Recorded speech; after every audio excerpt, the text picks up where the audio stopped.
Okay, hi everyone, welcome back to my channel Learnify Law. Today I'm going to explain you about Memorandum of Association and Article of Association. These are the two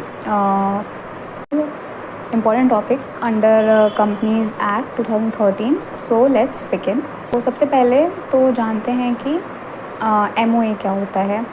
तो MOA का पहले तो full form होता है memorandum of association होता है. वो एक लीगल डॉक्यूमेंट होता है किसी भी कंपनी का जो कि उस कंपनी के ऑब्जेक्टिव्स को, उसके स्कोप ऑफ एक्टिविटीज़ को और शेयर कैपिटल्स को डिफ़ाइन करता है या आउटलाइन करता है. ठीक है, इसको हम कॉन्स्टिट्यूशन ऑफ द कंपनी भी कहते हैं.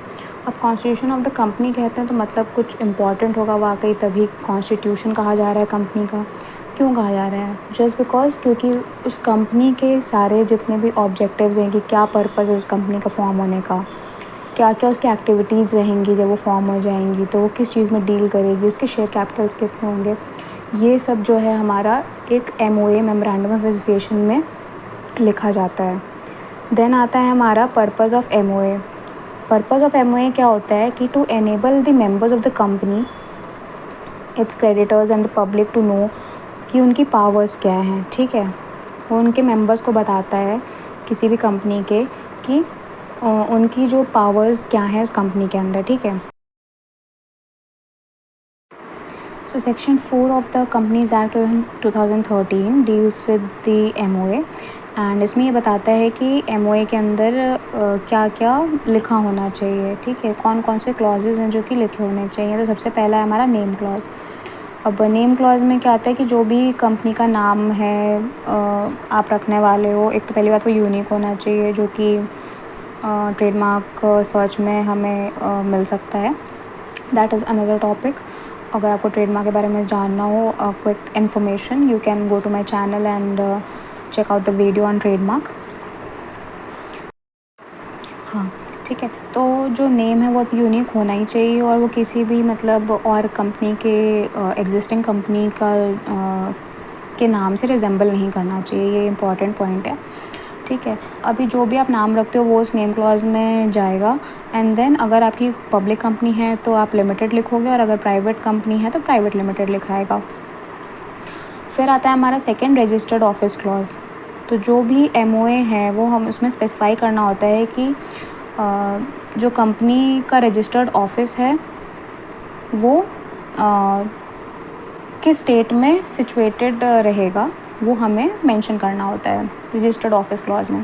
थर्ड आता है हमारा ऑब्जेक्ट्स क्लॉज. ऑब्जेक्ट्स क्लॉज में आता है कि ऑब्जेक्ट्स क्लॉज में आता है कि कंपनी का क्या ऑब्जेक्ट है, किस लिए उसको फॉर्म किया गया है. ठीक है, अभी इसमें 3 टाइप के ऑब्जेक्ट्स होते हैं: मेन ऑब्जेक्ट्स, एंसिलरी ऑब्जेक्ट्स और अदर ऑब्जेक्ट्स. मेन ऑब्जेक्ट्स में एज अ नेम सजेस्ट जो भी प्राइमरी बिजनेस एक्टिविटी है कंपनी की वो मेंशन की जाती है. एंसिलरी ऑब्जेक्ट्स में होता है कि एडिशनल एक्टिविटीज़ जो भी सपोर्ट करती है मेन ऑब्जेक्ट्स को वो लिखे जाएंगे. एंड अदर ऑब्जेक्ट्स में जो भी और भी जो बाकी एक्टिविटीज़ हैं जो कि company might undertake in the future, मतलब अगर आपको ऐसा लगता है कि आप हाँ ये भी कर सकते हो, कंपनी में आपके ऑब्जेक्ट्स हो सकते हैं इन फ्यूचर, तो आप उसको मेंशन कर सकते हो अदर ऑब्जेक्ट्स में. ठीक है, फिर आता है हमारा फोर्थ क्लॉज जो कि है लाइबिलिटी क्लॉज.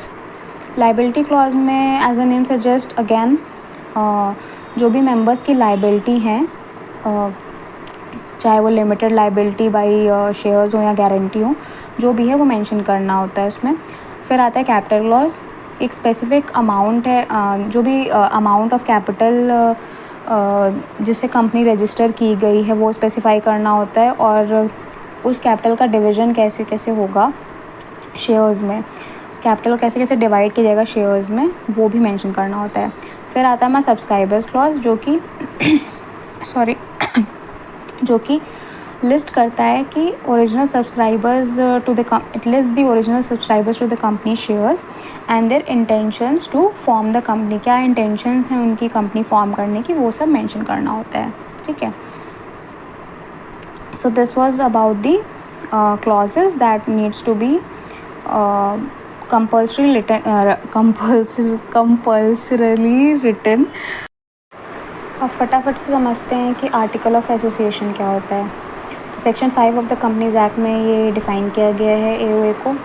अब ये जो डॉक्यूमेंट है उसमें रूल्स एंड रेगुलेशंस जो कि कंपनी को गवर्न करती है, उनके इंटरनल मैनेजमेंट्स को देखती हैं, वो हमारा एओए के अंदर लिखा जाता है। अब इसमें क्या क्या आना चाहिए?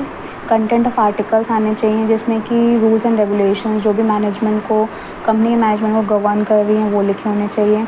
कोई भी आर्टिकल का ऑल्टरेशन होना है तो उसके लिए एक स्पेशल रेजोल्यूशन पास करना होता है, वो लिखा होना चाहिए। एंट्रेंचमेंट प्रोविजंस हैं अगर, तो उसका मतलब क्या होता है कि कोई ऐसे प्रोविजंस हम बनाने जा रहे हैं जिनको अमेंड करना थोड़ा डिफ़िकल्ट होता है, तो ये एंट्रेंचमेंट प्रोविजंस के अंडर आता है। फिर आता है हमारा मॉडल आर्टिकल्स। कंपनी जो है वो अडॉप्ट कर सकती है किसी भी मॉडल आर्टिकल्स को जो कि एक एक्ट के अंदर प्रोवाइड किया गया है।